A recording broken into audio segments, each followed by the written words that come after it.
Elections ఉన్నాయి. ఉమ్. 50-50 అన్నట్టున్నది. 50-50 అన్నట్టు. Already district లలో బీజేపీ టిఆర్ఎస్ వచ్చేసింది. ఉమ్.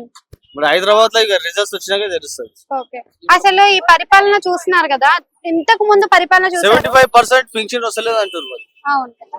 సో పెన్షన్ అనేది అంటే ఇప్పుడు ఖజానా లేకపోవడం వల్ల రావట్లేదా, లేకపోతే ఇల్లే వాంటెడ్ గా ఇవ్వట్లేదు అంటారా?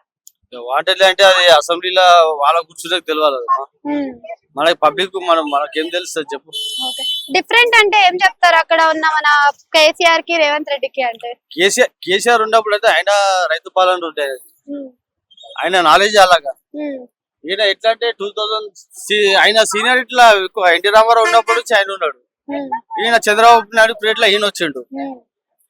అంటే మీరే సీనియారిటీ బట్టి తెలుసుకోరు కేసీఆర్ కి ఎంత ఉంది, మళ్ళీ రేవంత్ రెడ్డికి ఎంత ఉంది. ఇప్పుడు ఎలక్షన్స్ జరిగితే ఎవరికి బాగా వస్తాయని అనుకుంటున్నారు? వస్తే బీజేపీ లేకపోతే కాంగ్రెస్, ఇది టిఆర్ఎస్ బిఆర్ఎస్. సో కాంగ్రెస్ పడిపోతుందా, వ్యతిరేకత ఎక్కువైందండి? నువ్వు వీళ్ళకి అడిగినా చెప్తారు రేవంత్ రెడ్డి పరిపాలన బాగలేదు. అదేమో ఇస్తాడు, ఇచ్చిండా? 6 గ్యారెంటీలు ఇచ్చిండా? 6 గ్యారెంటీల సంవత్సరంలో 3 గ్యారెంటీలు చేశాను. 500 రూపాయల గ్యాస్, ఫ్రీ కరెంటు, అలానే ఉచిత బస్సు, 3 పథకాలు ఇచ్చాను అంటున్నారు. ఊరికి ఉచిత బస్సు, ఊరికి యూజ్ అవుతుందా ఉచిత బస్సు?